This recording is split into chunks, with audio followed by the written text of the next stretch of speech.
Welcome back. Today we are talking with Denny Wan about the eternal burden of patch management. Danny, great first segment there. Lots of good information for everybody. We're going to change gears just a little bit. We'll still talk about patch management, but one of the other concepts you talk about with patch management is AI, artificial intelligence. So how does that help us? Yeah, AI is definitely not a new concept. Even the science, the scientific study of the concept had gone back, I think, 50 years. But certainly AI had taken a new focus and interest and excitement because of technology enablement. And I touched on briefly before at the end of last before the break, like looking at elections, and we see a lot of parallel in that. AI, the way I paraphrase it, and not AI expert by any stretch of the imagination, enabled automation. The artificial aspect is where the introduce automation, and the intelligence is really mirroring what we do as humans. So by automating some of those decision process, and a parallel example in physical life is our cars, because I'm not sure about you. When I grew up, we think about petrol engine and tuning engine and the carburetor. These days, where's the carburetor? My children will have no idea what's a carburetor. So this is really that technology is still there, still run on petrol. The actual mechanical aspect of that, let's not talk about electric car, had not changed. We're still pretty much a petrol head economy. But the AI part and of course, well, I don't know, most cars have at least 30 computers everywhere. You don't see them. There's no button to push. You have the steering wheel, and there might be some talk to your dashboard and press a few buttons. There are a lot of things, and one of the really classic example is anti-skid braking system (ABS), and that's paradoxical because ABS is like a patching conversation we're having is because cars can only drive fast because they got brakes, and ABS is paradoxical because ABS is to do one only thing: reduce your braking capacity. And you say that's crazy. I need to jam on the brake when an accident, like it's raining, I'm going to crash into something. And ABS said, look, I will reduce your braking capacity so you would not slide. Sure, you might not still brake exactly in time, but you won't flip and crash. You might still have, a slight, delay in your braking. So ABS is about that proportionality. And in fact, it's a patching process because it reduced your process to cope with the threat. It's a choice between you want to flip and skid, or you want to slow down a little bit slower. So if with patch management, how does AI help with that? Do we leave all the decisions up to AI, or do we still need to make those decisions and get AI to do what we want it to do? Or can we set it up to say AI does this every month or every quarter, et cetera? How do we incorporate that? Yeah, so we talk about in the first segment where one of the important costs contributing to patching is testing. And testing, sometimes you can't just do it yourself. You can ask different people and maybe collect the testing data they already have and just draw out the perspective is what would happen if you change this component, what will be the upstream impact and downstream impact? So AI can automate a lot of those conversations and putting the perspective together. So that's almost universal. All security products today, at least the vendor would like to tell you, they have AI and ML, which is machine learning, slightly different concept, enabled product to have that conversation. So if we uh, reframed patching from a technology conversation, such as you mentioned earlier on, here's a software package, please install and deploy, to a business conversation to say, well, we know what we can do to deploy, but we're making sure you're prepared. Because when we apply the patches, is meant to change the behavior. Well, that's exactly what it's for. So I want you to be understanding, such as if your voting system are now allowing electronic voting rather than in-person voting, here's the consequence. One of the consequences, of course, is accelerate the counting, which is a good thing. But also people will say, well, maybe you're not counted correctly. So I'm going to pause at that, and hopefully that put it into perspective. Well, I thought of another question as you were talking there, because you mentioned AI, patch management, and testing. Do we also include change management in that so that we don't Yeah, put patch through until that testing is done? yeah.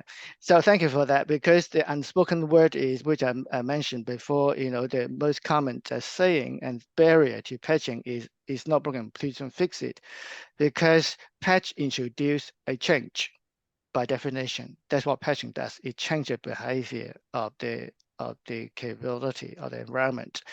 And to coordinate those changes, you need change management.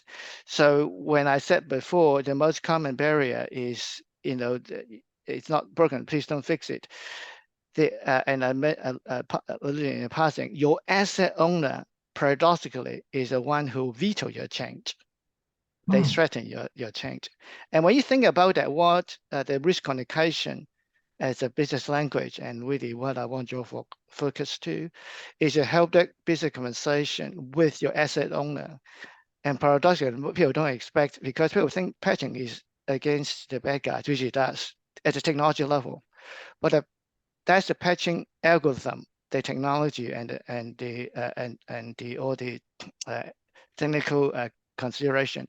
But the patch management policy around the algorithm, if I can draw the attention to the difference between algorithm and the policy. Policy is a human conversation. BCP is not technology. It's a conversation. It's a policy, right? So therefore, the policy is consumed into the change management cadence. Now, And because most BCP are change management conversations, it's come by proportionality. hmm. Now you have another comment that I liked in the information that you sent to me, and let me make sure I get the expression right. You describe patch management as a slow-moving train wreck. Yeah. What did you mean by that? Because I like I think I like that expression. It's a slow-moving train wreck. Okay, why? Yeah. Well, it's a train wreck. It's like in a movie, because you can see coming and you can see the consequence. But hopefully in the last minute, Superman comes in and move it into a different part of the track, and you don't have head-on collision. And that's what patching is all about. You can see it coming. Even in the monthly cadence of Patch Tuesdays and this monthly, what they build up towards that, because most of those changes are foreshadowed for months ago. People found the vulnerability, but Microsoft haven't got around to create their patch. There are some expected ones. And patching is one of those hygiene practice, because you applied a patch to reduce or close a weakness or vulnerability, for a better word, is a weakness. Well, if no one's there to exploit that weakness, it doesn't really matter, but it only matters. But you know what could happen. So, and perhaps you're using analogy in real life with, raising children. I think we both had children, and you try to explain to your kids, do your homework, it's good for you, work hard. And that is a slow, slow moving train wreck. Is kids don't see it that way. It's like party time. I want to Yeah. play game X, Y, Z, and so that is a slow train wreck, and probably take 20 years of life to when I wake up to say you got to go to university and come and get a good job, and you try to coach your children to be more responsible. So that's like patching. Each every single step, every week they go to homework and get an assignment on time. That is like patching. Every month they have major assignments, and you want to making sure they have time to do the assignment, not just submit the assignment last minute. They say here's assignment, and hopefully you pass. So that is the parallel guidance. There's another group. I know we've talked about AI, patch management people. people that are testing, change management. How does this help the cyber team? Oh, how the AI help the cyber team? Well, That's the a question. the cyber response team or the security team, I guess, might be easier to say. Oh, okay, yeah. Okay, thanks for that setting. Well, this patching is a preventative, is a continuum to the response, and of course, use an analogy, like the U.S. recently suffered from also part of the world, major cyclones and storm. And of course, the emergency response team come and rescue people who may be affected by flood or the cyclone, and had to physically rescue them, using a boat or helicopter. Well, they always complain is not the response team. They thank the response team for doing what they could. What they then blame the government is the lack of preparation readiness. You knew, which is coming to analogy, slow moving train wreck.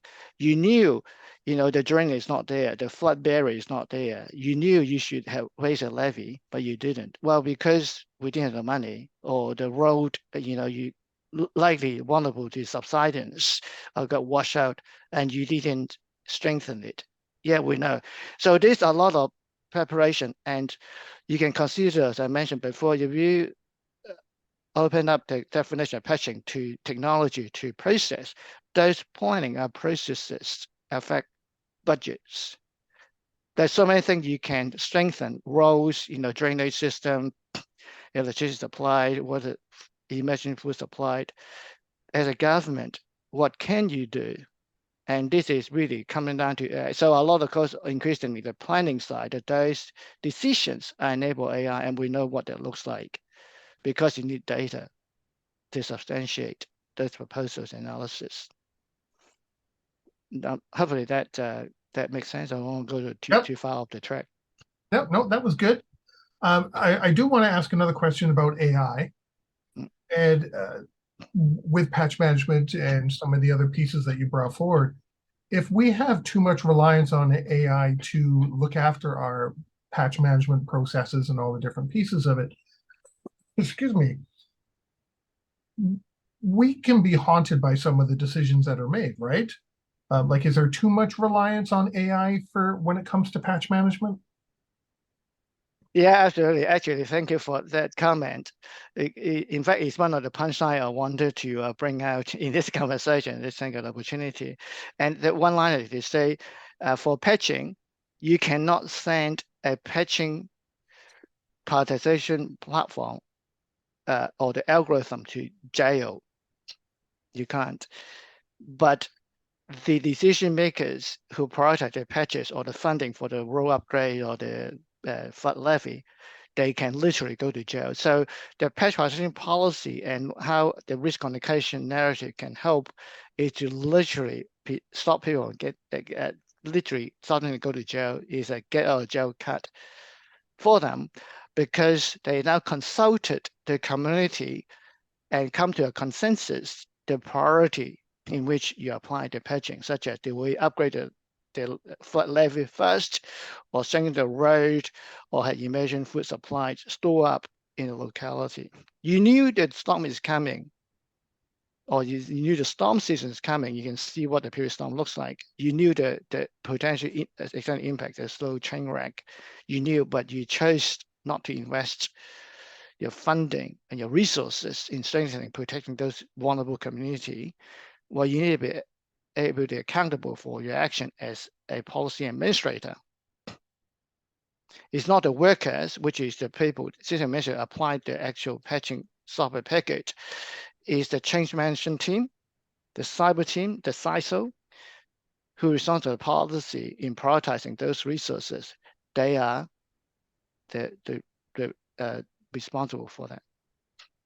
Yeah, I think maybe that's when I think of patch management, I think it's almost something as it's automatic. Mm. Where a patch is being applied, oh, so it's automatic. We just get sent it, and it's does whatever it does, and I think that with AI, potentially a lot of other people are going to be thinking like that. It's not something I have to get concerned about. I don't think about the change part. I don't think about security, working with the security team. I don't think about working with a group of testers if it's not myself. And sometimes I think there is a little bit too much reliance on AI that will take care of this for us. And as you pointed out, that can be dangerous. Yeah. So if I could join another anecdote, is very current, and you might not be aware, you're familiar with, the SEC have an instrument called the Wells Notice. That's not an instrument necessarily anyone familiar with. The Wells Notice is instrument SEC, the Exchange, Security and Exchange Commission, to issue a basic indictment against organization, for potentially violation of the SEC rules. Now, case in point, the SEC issued a Wells notice to SolarWinds, and you probably recall SolarWinds has suffered a major supply chain vulnerability, affected lots of companies.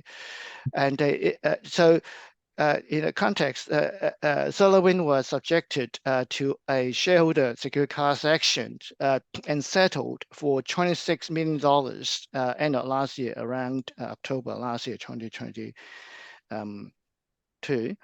Around the same time, SEC, who approved that class settlement, also issued a Wells notice to SolarWinds.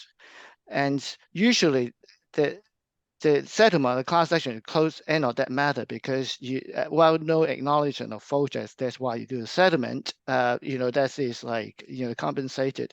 So the question is, why SEC wanted to ask them?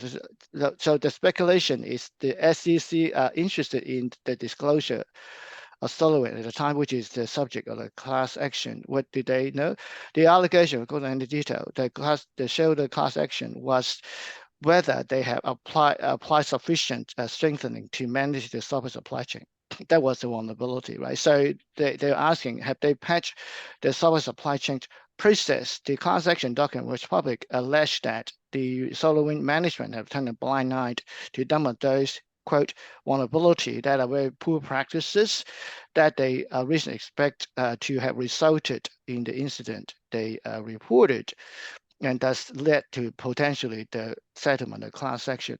The last thing I want to say is really unusual, and I think this is a punchline.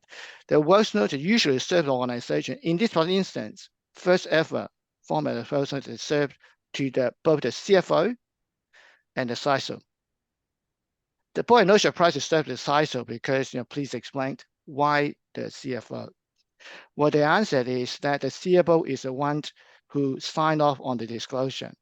And the shareholder issued a class action because they complained that they were misled by the disclosure and they lost money.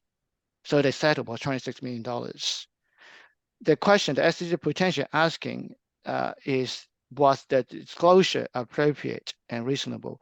Did the CFO or the company he represents, the management board, saw the slow-moving train wreck? Did they know, as alleged in the class action? So I think that put in perspective that because you're not a technology person, you're a CFO, you deal with budget and disclosure. But something you got to think about, because you put in perspective BCP, this is really a BCP conversation. You knew your software supply chain had vulnerability. You don't need to know the details. Your CISO had given you details.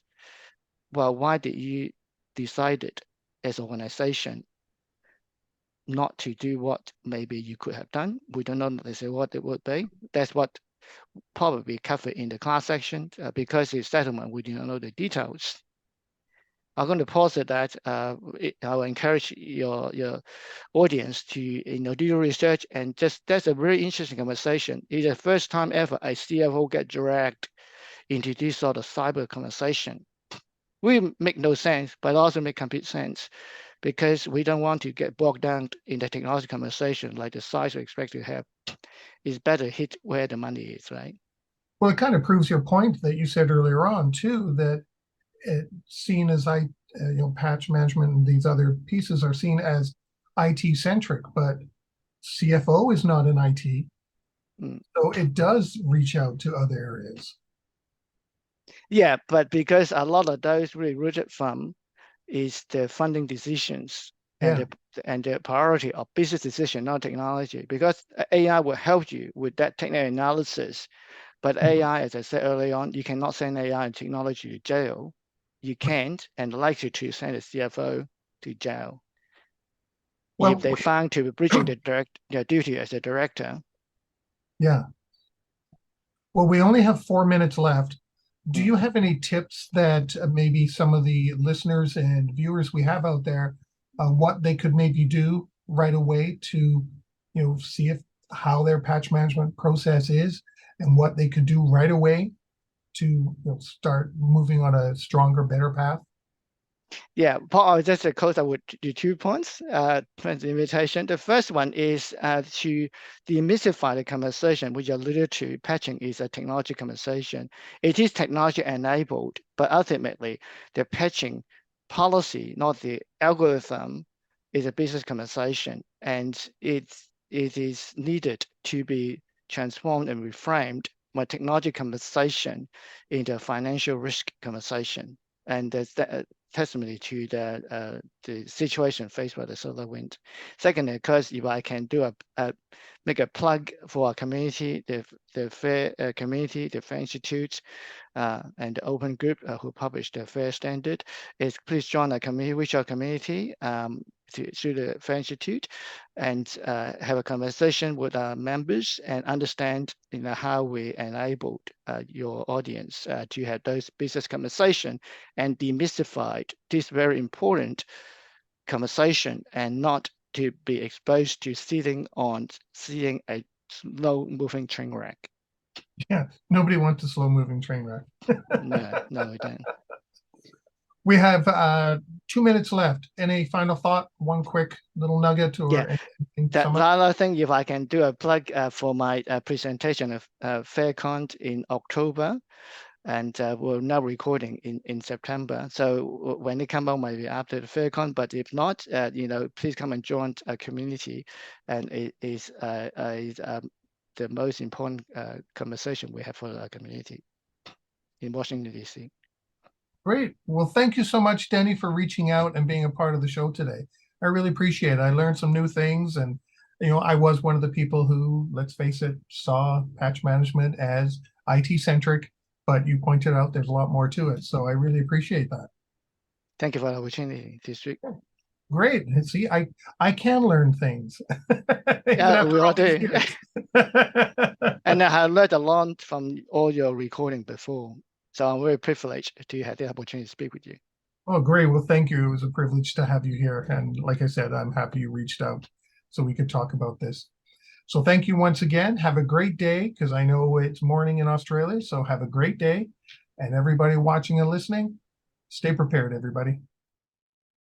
If you liked that video, thumbs up. If you didn't like that video, thumbs down. But leave me a message and let me know your thoughts.